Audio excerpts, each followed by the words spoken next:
remember your visit to Ukraine. You've been one of the first who've been in Ukraine during such tough periods. These, first months of the war, they've been very difficult for us. So thank you very much. We'll never forget it. And thanks for this support.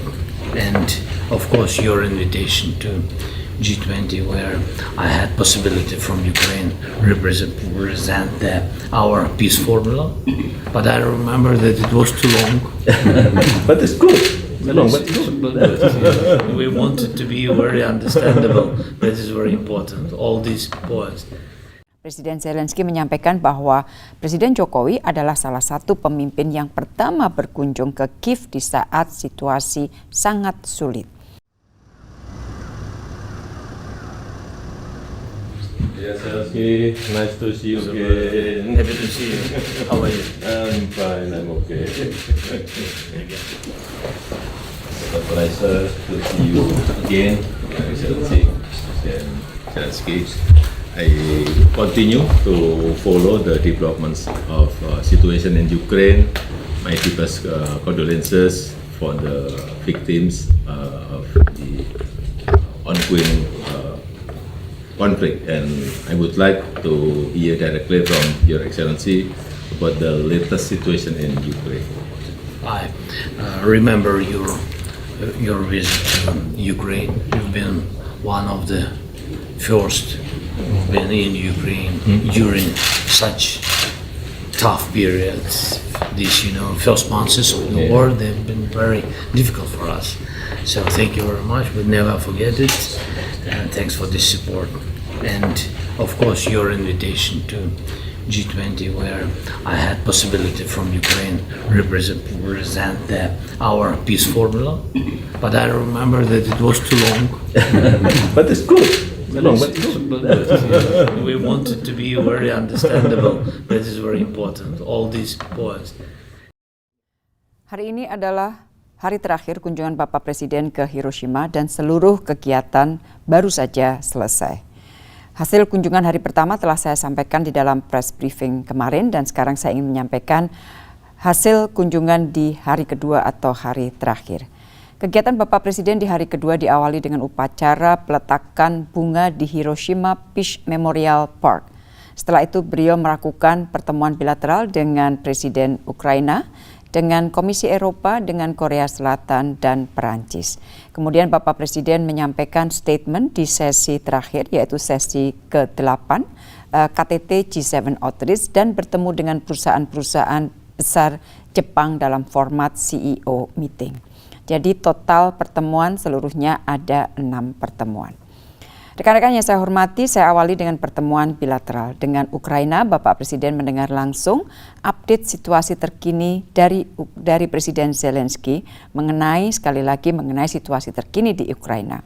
Presiden Indonesia menyampaikan Indonesia terus mendukung upaya perdamaian dan siap menjadi jembatan antara Ukraina dan Rusia. Presiden juga menyambut baik perpanjangan Black Sea Grain Initiative selama 2 bulan yang sangat penting untuk kelancaran rantai pasok gandum dunia. Presiden Zelensky mengapresiasi posisi Indonesia dan menghargai kunjungan Bapak Presiden ke Kiev. Presiden Zelensky menyampaikan bahwa Presiden Jokowi adalah salah satu pemimpin yang pertama berkunjung ke Kiev di saat situasi sangat sulit. Komitmen Indonesia untuk berkontribusi dalam perbaikan salah satu rumah sakit di Kiev juga dibahas. Dengan Presiden Komisi Eropa, Presiden Indonesia menyampaikan 3 hal utama. Pertama, mengenai pentingnya penyelesaian perundingan Indonesia-EU CEPA. Kemudian yang kedua menyampaikan concern terkait kebijakan deforestasi UE atau EU Deforestation Regulation yang telah diadopsi. Indonesia mengharapkan bahwa benchmarking proses harus dilakukan secara transparan dan objektif. Presiden menjelaskan bahwa deforestasi Indonesia menurun sangat tajam, menurun 75% di tahun 2019-2020. Data dan kondisi ini harus dilihat secara objektif. Hal ketiga yang disampaikan Presiden kepada Presiden Komisi Eropa adalah bahwa Indonesia dan Malaysia akan melakukan misi bersama ke Brussel untuk menyampaikan semua data-data agar Uni Eropa lebih paham situasi Indonesia saat ini dan tidak terus mengambil kebijakan yang merugikan. Presiden Komisi Eropa berjanji akan memperhatikan semua fakta dan data yang disampaikan oleh Indonesia. Dengan Presiden Korea Selatan, kedua pemimpin sepakat mengenai pentingnya optimalisasi Indonesia-Korea CEPA.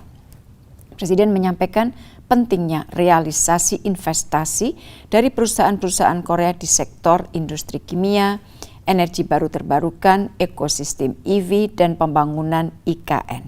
Dalam tanggapannya, Presiden Yoon, Presiden Korea Selatan menyampaikan komitmennya terhadap investasi Korea Selatan di Indonesia. Dalam pertemuan, Presiden juga mengangkat isu terkait penambahan kuota dan perluasan bidang kerja PMI di Korea Selatan.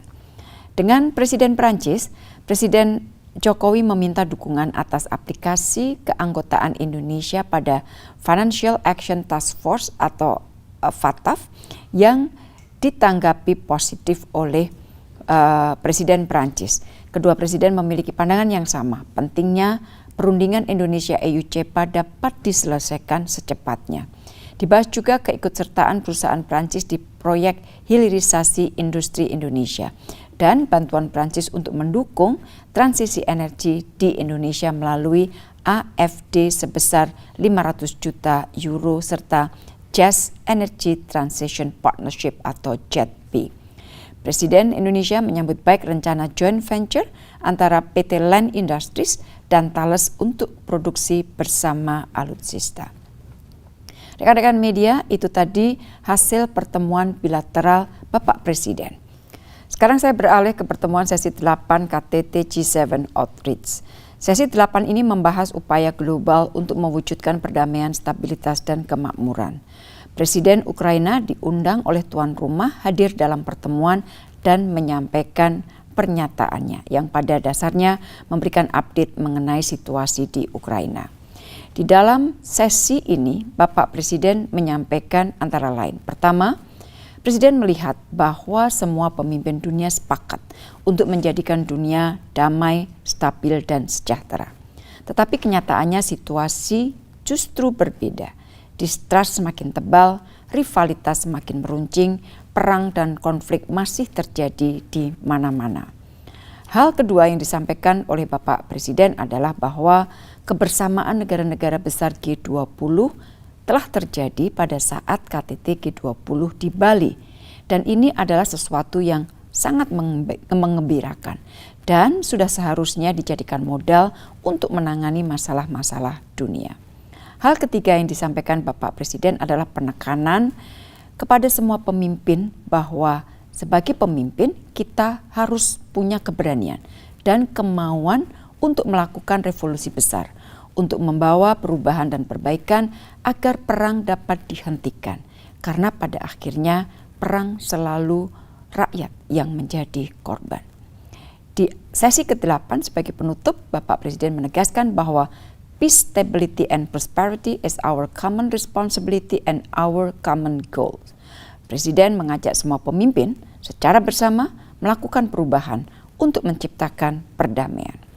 Rekan-rekan, kegiatan terakhir Bapak Presiden adalah pertemuan dengan perusahaan-perusahaan besar Jepang dalam format CEO Meeting. Pertemuan ini membahas kerjasama investasi di sektor prioritas Indonesia dan khususnya meng-highlight kerjasama investasi dalam pembangunan IKN.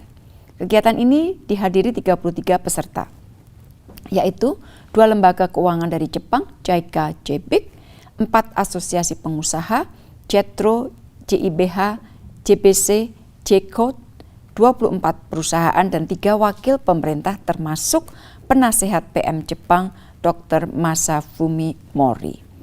Kehadiran penasehat PM Jepang menunjukkan komitmen pemerintah Jepang untuk mendukung kerjasama investasi dengan Indonesia, khususnya untuk pembangunan IKN. Di dalam CEO Meeting, Bapak Presiden menyampaikan beberapa hal, bahwa di tengah ketidakpastian ekonomi dunia, ekonomi Indonesia termasuk salah satu yang bertahan.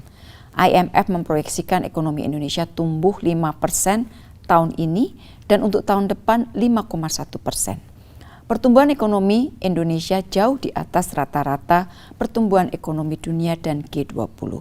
Oleh karena itu, Bapak Presiden mengatakan bahwa berinvestasi di Indonesia sangat menjanjikan.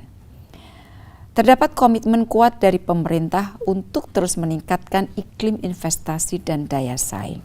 Dan Bapak Presiden mengajak perusahaan-perusahaan Jepang untuk berinvestasi di sektor-sektor prioritas antara lain hilirisasi industri, transisi energi, dan pembangunan IKN. Bapak Presiden beberapa kali menyampaikan senang bekerja dengan Jepang karena kualitasnya bagus, namun mengharapkan harganya lebih kompetitif. Deliverables dari pertemuan ini adalah 5 MOU antara otorita IKN dengan JK, JBIK, JBIH, JCODE, dan UR atau UR. Dan 24 LOI antara otorita IKN dengan perusahaan-perusahaan Jepang. Rekan-rekan, demikian tadi wrap up hasil kunjungan Bapak Presiden ke Hiroshima di hari kedua atau hari terakhir. Dari Hiroshima, Bapak Presiden beserta rombongan akan langsung kembali ke Indonesia. Terima kasih.